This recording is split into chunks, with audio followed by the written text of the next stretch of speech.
غزوہ احزاب، احزاب حزب کی جمع احزاب ہے، جس کے معنی ہیں گروہ۔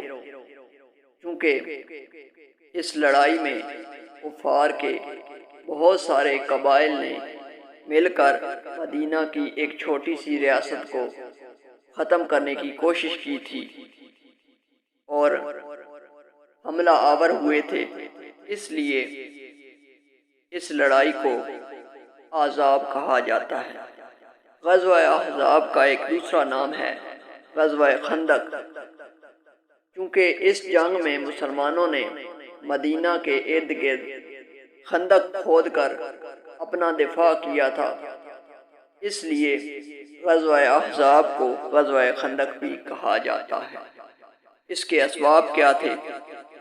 دور دور تک مسلمانوں کی حکمرانی کا سکہ بیٹھ جانے پر بنی نذیر کے 20 سرداروں نے مکہ میں قریش کے پاس جا کر انہیں یقین دلایا کہ اگر وہ نبی علیہ السلام کے خلاف جنگ پر آمادہ ہوں تو وہ ان کی بھرپور مدد کریں گے۔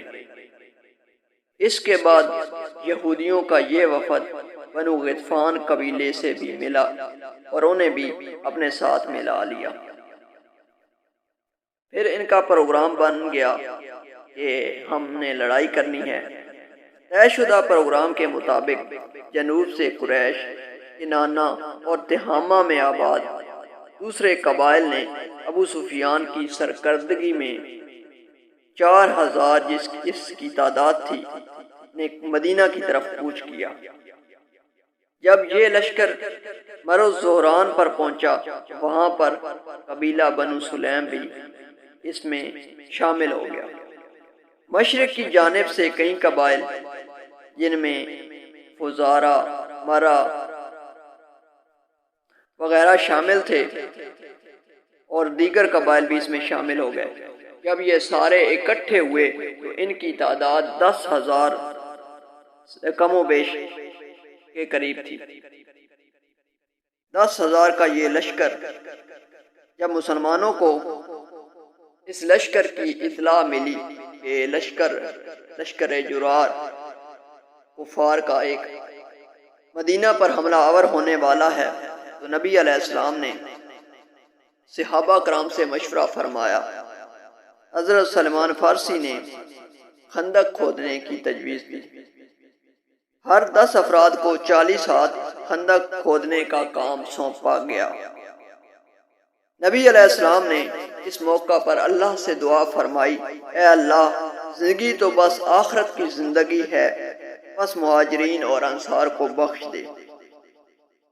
جب خندق کھودی جا رہی تھی، خندق کھودنے والوں نے بھوک کا شکوہ کیا اور اپنا شکم کھول کر ایک ایک پتھر دکھایا، تو نبی علیہ السلام نے اپنا شکم مبارک کھول کر 2 پتھر دکھائے۔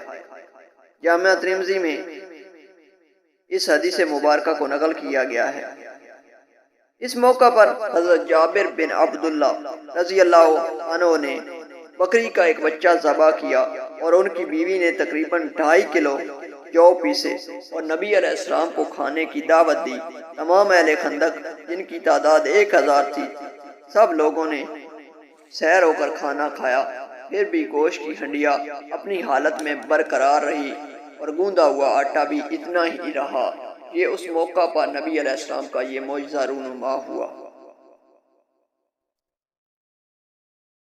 جنگ خندق کے دوران جب خندق کھودی جا رہی تھی، نبی علیہ السلام نے ایک سخت چٹان توڑنے کے لیے بسم اللہ پڑھ کر ضرب لگائی، تو آپ صلی اللہ علیہ وآلہ وسلم نے فرمایا، اللہ اکبر، مجھے ملک شام کی کنجیاں دی گئی ہیں، اللہ کی قسم میں اس وقت وہاں کے سرخ محلوں کو دیکھ رہا ہوں۔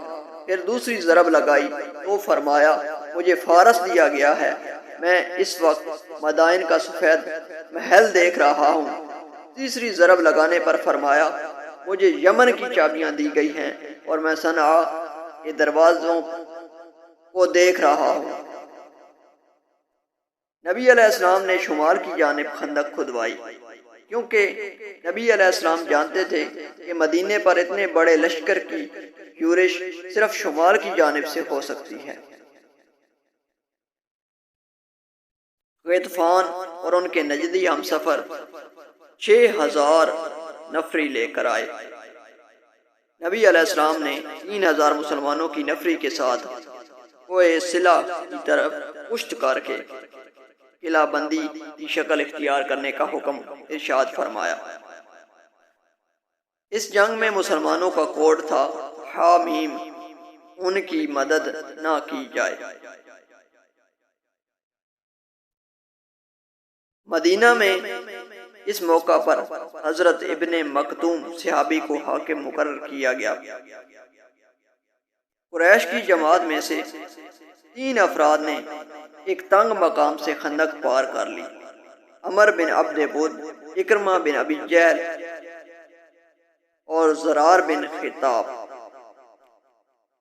ان کے گھوڑے خندق اور صلہ کے درمیان چکر کاٹنے لگے۔ عمر بن عبد بود نے حضرت علی رضی اللہ عنہ کو مبارزت کے لیے للکارا۔ حضرت علی رضی اللہ عنہ نے وار کیا اور عمر بن عبد بود وہیں پر ڈھیر ہو گیا۔ باقی مشرکین بھاگ نکلے۔ مشرکین نے نبی علیہ السلام کو ظہر، عصر، مغرب اور عشاء نمازوں کی ادائیگی سے مصروف رکھا۔ آپ کی یہ نمازیں قضا ہوئی۔ چنانچہ آپ صلی اللہ علیہ وآلہ وسلم نے یہ ساری نمازیں یکجا پڑھی۔ دو بدو جنگ کی نوبت اس جنگ میں نہیں آئی، کیونکہ درمیان میں خندق حائل تھی، اس لیے 10 ب10 یعنی آمنے سامنے جنگ کی نوبت نہ آئی۔ البتہ تیر اندازی کا سلسلہ دونوں فریقین کے درمیان جاری رہا۔ تیر اندازی کے دوران مشرکین کے 10 افراد ہلاک ہوئے اور صرف 6 مسلمانوں نے درجہ شہادت حاصل کیا۔ یعنی اس جنگ میں باقاعدہ لڑائی نہیں ہوئی، صرف جھڑپیں ہوتی رہیں۔ غزوہ احزاب کے نام پر قرآن مجید میں سورۃ الاحزاب نازل ہوئی۔ سورۃ الاحزاب میں اللہ تعالیٰ نے فرمایا، اے لوگو جو ایمان لائے ہو، یاد کرو اللہ کے احسان کو جو ابھی ابھی اس نے تم پر کیا ہے۔ جب لشکر تم پر چڑھ آئے تو ہم نے ان پر سخت آندھی بھیج دی اور ایسی فوجیں روانہ کی جو تم کو نظر نہ آتی تھیں، اور وہ سب کچھ دیکھ رہا تھا جو تم اس وقت کر رہے تھے۔ پھر کیا ہوا کہ یہاں ایک بات ضروری جو میں آپ کو بتاتا چلوں کہ جو خندق مسلمانوں نے کھودی تھی اس کی لمبائی 5.5 کلومیٹر، گہرائی 4.75 میٹر اور چوڑائی 9 میٹر تھی۔ غزوہ خندق 8 ذی-القعدہ 5 ہجری بمطابق 31 مارچ 627 عیسوی موسم سرما میں ہوا۔ غزوہ بدر موسم گرما میں ہوا تھا اور یہ موسم سرما میں ہوا۔ غزوہ احزاب کے موقع پر لشکر کفار میں 1700 سوار، 1400 اونٹ اور 300 گھوڑے تھے، اور اس موقع پر کفار کا علمبردار عثمان بن طلحہ بن ابی طلحہ تھا۔ پھر کیا ہوا کہ یہ محاصرہ تقریباً 1 ماہ تک جاری رہا۔ پھر ایک سخت طوفان آیا جس سے کفار کے خیمے اکھڑ گئے، ان کے چولہے بجھ گئے اور وہ ڈر کے مارے بھاگنے لگ گئے۔ یوں محاصرے کا اختتام ہوا۔